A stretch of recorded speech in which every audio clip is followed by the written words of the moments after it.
I te tau ko tahi mano e iwarau e toru te kau maono ka tono a te puia ki te kāwanatanga. Kia āwhina tia ai tāna kaupapa hanga waka ki te pūtea. Ngā kau nui rātau ki tāna tono, me te ki taurangi noa kia homai e 500 pauna i te poari pūtea Māori, ara te Māori Purposes Fund Board, me ngā rākau katoa e hia tiana.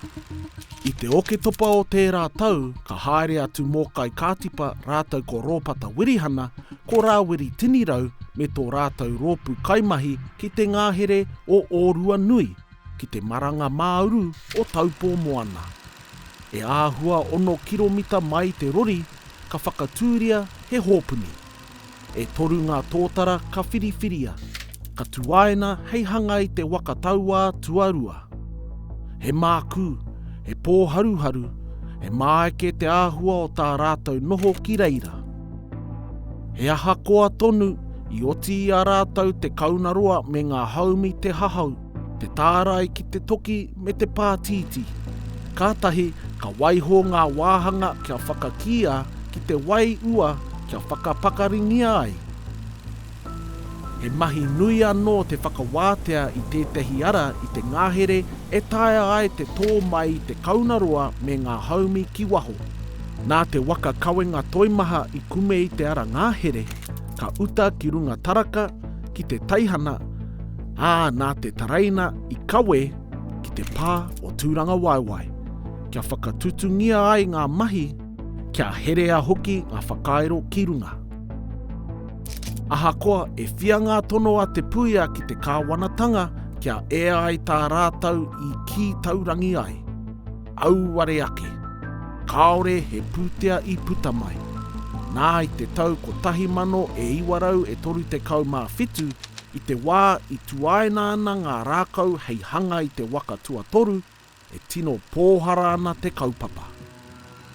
Ka huri a te puia ki te whakahaere konohete, rāwhara hoki hei kohi pūtea, engari mō ngā tāne e whakapeto ngoi ana kia tūtuki te kaupapa, he wā toimaha hā ruki tēnei. Ko te nuinga he wāhine ngā rātau, he tamariki hoki hei whāngai, hei tautoko. Ka mutu, ko ngā rātau utu kaimahi he iti iho i ngā te kairiwhi o taua wā. Ko te waiaro ngā kaukore o te marea no tētehi take. Nā, i te takahanga o te tapu o tētehi o ngā wāhi hanga waka e ngā kaimā takitaki o waho, ka wehe ngetehi o ngā kaimahi. I te tau ko tahi mano e iwarau e toru te kau mā iwa, ka whakaae te kāwanatanga kia utua ngā kaimahi ki te kau mā iwa hereni i a wiki. Engari, no te tutunga o te puehu i te pakanga tuarua o te ao, ka mimiti taua puna. Nā ngā mahi kohi pūtea te puia i tutuki ai te hanganga o te waka tuatoru. I tapaina ngā waka tauā hau e rua kia Aotea, Rāua ko tākitumu tuarua. I te tau ko tahi mano e iwarau e whitu te kau, ka tapaina anō kia Tuumanako, Rāua ko te Rangatahi.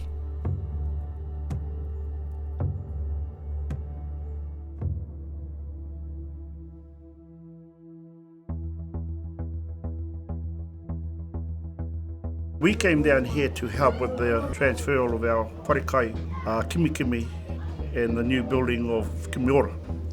One of our kaumātus from here, he came up to see Uncle Jack Tairi and Uncle Campbell, and Uncle Campbell was the kāpō clerk, and said that they were short of rowers. Pull all those down, we need you boys to come down and fill up our wakas. We had no idea what was going on. There were 3 kaitakitaki. Kaurau e moihua rātou ingoa tūra, Ricky, Turi, and our uncle. And we didn't even know he was on there, Uncle Rap Waito. So we went down there and they were short on Tuumanako. And when we got down there, Turi was taking it. Turi is a big man. Anyway, all the boys, they filled up the waka and we rode up, come down, and I was the baler. And I think I was only about 11, possibly 12. And then you know how you come down, as soon as you get to that point where you see the crowd, he starts doing the tarapiki on our waka. and the flat boards, and he starts throwing his tauaa around.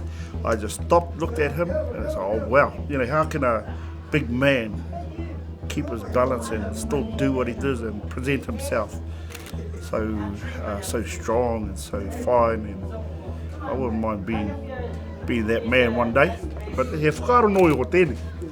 I was introduced into the world rowing out at Karapiro back then, and we were only about 18 years old, I think. And then we started coming down to the regatta, and then we'll help them cook, because they would bring a lot of kai from their own whare to help feed the Waka crew. And so I've been involved ever since then, and so it's been an ongoing yearly thing. Unbeknown to me, we saw Uncle Rap, and he saw us on Tuumanako. He had Rangatahi. The year after, he got all us boys to come on to his waka. That's how we started. This is going back in the early 70s. There was no looking back once we got involved with that. It's what we felt, never felt it before in our lives.